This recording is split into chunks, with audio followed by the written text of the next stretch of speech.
up? Welcome back to my channel. Thank you so much for coming back if you already subscribed, and if you're new to my channel, my name is Shannon. If it's your first time here, thanks so much for stopping by. I hope you'll consider hitting the subscribe button, ringing the notification bell. I'd love to see you here next time. Today we're going to be talking about my high-end lip liner collection, and I hope you guys find this enjoyable to watch. It is a continuation on in my collection series that I currently have going on my channel. And yeah, without further ado, we're gonna dive right on into it. So the first ones I have to mention are, and I use these as lip liners, these are the NARS Velvet Matte Lip Pencils. I have the shade Cruella and Dolce Vita. These are nice, you guys. I do really like these. I will typically wear these as liners, and then I just fill in the lip and then top it with maybe a gloss. That's usually how I use them. In my opinion, these are pretty spendy and they're full size versions. So I do have these minis. I believe I got them in a kit. And while I think they're nice, I would not pay full price dollar for a full size of these. I feel like I have drugstore options that I really enjoy, and while Cruella is one of the most beautiful reds I've ever seen, I feel like these are pretty easily dupable for probably a third of the cost. So that's kind of how I feel about those. I do have a Urban Decay 24/7 Glide On Lip Pencil in the shade Rush. I did get this as part of a two-piece set, and while I think this is a nice pencil, I don't prefer this over, that's the swatch there. I don't prefer this over my NYX ones. And I do believe these are anywhere between $18 to $21. So if I can get it in a set with its matching lipstick, I might be more apt to do that than purchase this on its own. Yeah, you guys, these are okay. They're just that. They're just okay though. I feel like the NYX ones are totally dupable. I have a Estee Lauder Double Wear little sample here. This is actually, I think this was full size and that's how much I have left of it.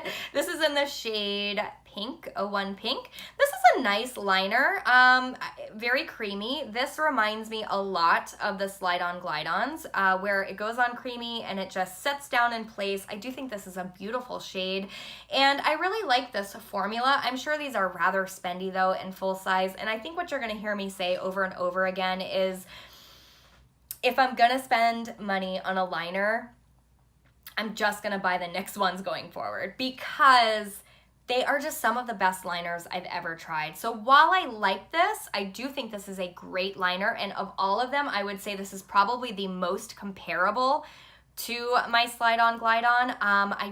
I would just probably pick up the Slide On Glide On. I do have a sample of the Lipstick Queen in the shade Nude.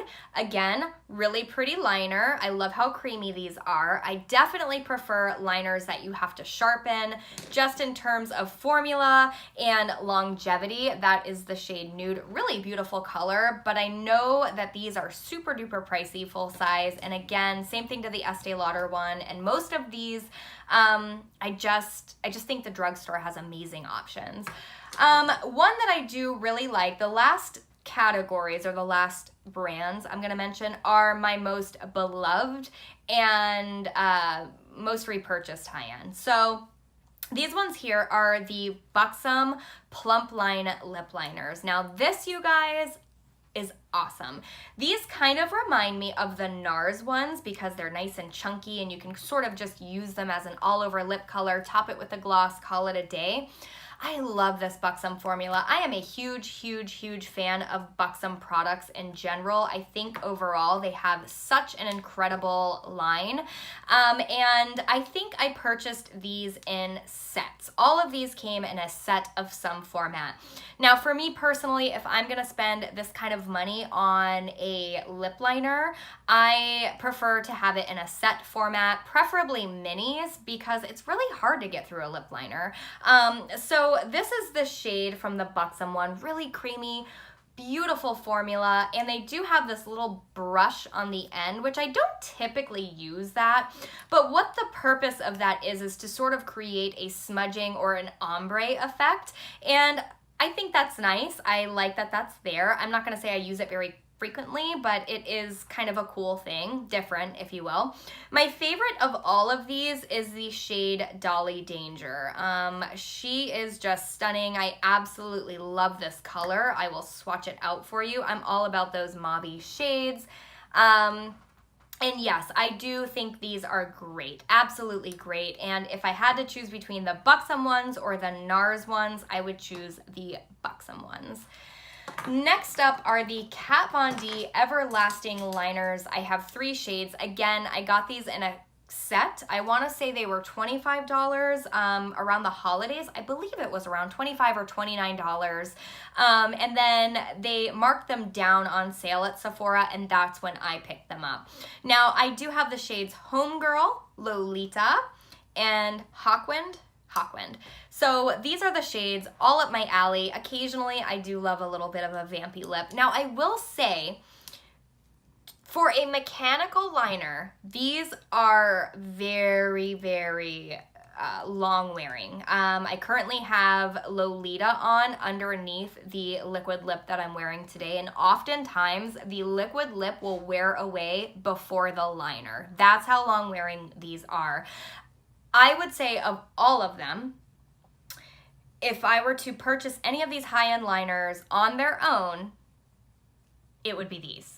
These are beautiful. I like that you don't have to sharpen them, but I like that they wear like a pencil that you would have to sharpen. So I would say of all of my high-end liners, these are my favorite. This is the best formula that I have tried.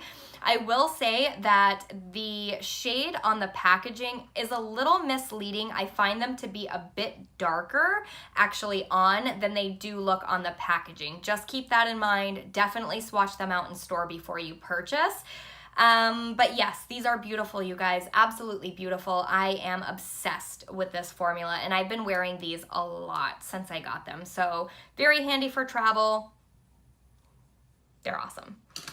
All right, and then the last thing I have, I'm not even sure if do they still make these from Bite, because I feel like I haven't seen them in store. Maybe I'm crazy, but I did get these in a 4-piece set. It was a holiday set, and I like these. I love Bite Beauty. I think their formulas are beautiful. They're very creamy, but these are not, they'll stain the lips, but they don't stay in place. Not like these Everlasting ones. So again, if I could get them in a set, I'll get them in a set, but none of these I would buy individually except the Kat Von D ones. Really pretty formula. I love Bite Beauty's whole concept that their products are food grade ingredients. I think that is so cool. I love their shade range, and I've never been disappointed with a Bite Beauty product. That's that swatch there. So I do have the shades Tort, Coolest, Aubergine. That's the face of, I don't know if I pronounced that right, and Cafe. So yes, I do get a lot of use out of these. I do think they are beautiful products, and I overall love Bite Beauty as a brand. So that's it, you guys. As you can see, I have far less high-end liners than I do drugstore. And quite honestly, I'm perfectly happy with my drugstore liners. I just feel like that's a category to save your coin on, if you will. There are great drugstore options out there. I will do a top 3, bottom 3, just like I always do, so stay tuned for that video. But yeah, if you guys have any questions, just ask me down below. I'd be more than happy to answer them for you, and I hope you will consider subscribing. I would love to see you guys next time. Thank you so much for tuning in, and I'll see you in the next one. Bye, guys.